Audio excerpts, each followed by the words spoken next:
Selamat pagi, Salam. Apa kabar Bapak Ibu, Saudara-saudara terkasih? Kita jumpa lagi di Renungan Harian di hari Selasa. Judul pada renungan kita pada pagi hari ini tentang Bait Roh Kudus yang sehat. Diambil dari 1 Korintus 6 ayat 19 sampai 20. Demikian firman Tuhan. Atau tidak tahukah kamu bahwa tubuhmu adalah bait Roh Kudus yang diam di dalam kamu, Roh Kudus yang kamu peroleh dari Allah, dan bahwa kamu bukan milik kamu sendiri, sebab kamu telah dibeli dan harganya telah lunas dibayar. Karena itu, muliakan Allah dengan tubuhmu. Sebagai orang tua, di mana kita diberikan karunia untuk mengasuh anak kita dari sejak bayi sampai dewasa, pasti orang tuanya akan merawat, memberi makan anak-anaknya, mengawasi anak-anaknya dalam bermain, sehingga anak itu bertumbuh besar dengan baik. Kita perhatikan jasmaninya, kita juga perhatikan rohaninya mereka. Anak-anak kita akan bertumbuh sehat, baik secara rohani maupun secara jasmani. Dan kita juga memberikan pendidikan buat anak kita, mungkin dari playgroup, sekolah dasar, SMP, sampai SMA, dan juga kuliah. Bapak Ibu, bagaimana orang tua mempunyai harapan terhadap anak, demikian juga Bapa kita di surga. Kita sudah belajar dalam minggu-minggu lalu bahwa tubuh kita, jiwa roh kita, dan seluruh anggota tubuh kita ini asalnya dari Tuhan. Dan Tuhan berikan kita pada hari ini suatu penegasan kembali bahwa bait Roh Kudus itu ada di dalam hidup kita. Tadi kita sudah baca bahwa Roh Kudus yang kita peroleh dari Allah. Dan Roh Kudus itu diam di dalam diri kita. Dan kita sudah dibayar dengan lunas. Bapak Ibu, bagaimana kita meresponkan bahwa tubuh kita ini sebagai bait Roh Kudus sudah kita pelajari. Saya akan mengajak Bapak Ibu, Saudara-saudara terkasih, bagaimana kita bertumbuh di dalam pengenalan akan Allah melalui kehidupan ini. Saya ingat waktu saya pertama kali cinta mula-mula kepada Allah sekitar saya SMP. Saya ikut di retreat dan saya haus dengan kebenaran firman Tuhan. Saya haus untuk memuji dan memuliakan Tuhan. Walaupun kadang-kadang saya kalau nyanyi itu suaranya false. Tapi saya senang ikut dalam suatu vokal group atau paduan suara untuk menyanyikan puji-pujian.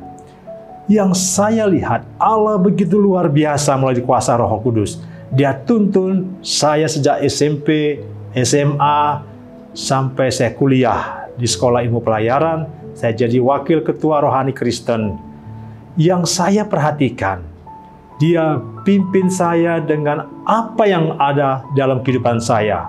Pengalaman-pengalaman bersama dengan Tuhan Yesus itu, bersama dengan firman Tuhan, bersama dengan pimpinan Roh Kudus, memberikan suatu kekuatan buat saya sampai saat ini saya bisa berdiri di hadapan Bapak, Ibu, Saudara-saudara semua.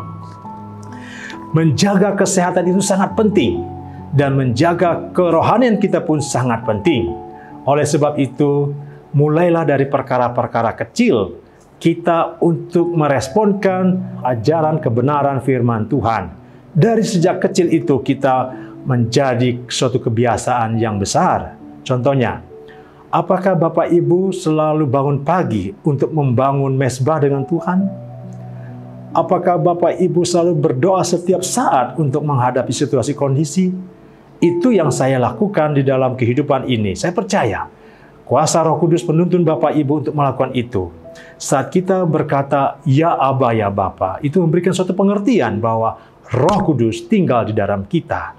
Sehingga kita berkata, Tuhan kau baik. Dalam kondisi saat ini mungkin Bapak Ibu Saudara-saudara dalam keadaan sakit. Atau Bapak Ibu mengalami suatu goncangan kehidupan. Bapak Ibu berkata, ya Aba Bapa, Tuhan tolong saya, mampukan saya. Dengan pengertian yang kita alami dalam kehidupan ini, maka saya percaya Bapak Ibu akan mengalami pengalaman-pengalaman yang luar biasa. Waktu saya sakit COVID, saya juga alumni Bapak Ibu, sudah 2. Jadi saya sudah S2 dalam COVID ini. Saya COVID dalam arti kata 2 tahun yang lalu, saya tidak berobat atau tidak rawat di rumah sakit. Saya punya istri, namanya Kak Pinkan atau Mami Pinkan merawat saya. Dan luar biasa, di tengah-tengah saya sakit itu, Roh Kudus meneguhkan saya, walaupun saya tidak bisa tidur, walaupun saya kondisinya lemah, atau ciri-ciri dari COVID itu tidak ada rasa, dan segala yang peristiwa itu, ada ketenangan yang saya lihat. Luar biasa, penyertaan Bapa melalui kehidupan kita itu mengajarkan kita untuk kita tetap kuat. Lalu waktu kemarin saya Omikron kena, saya juga mengingat bagaimana pertolongan Tuhan itu ada bagi saya.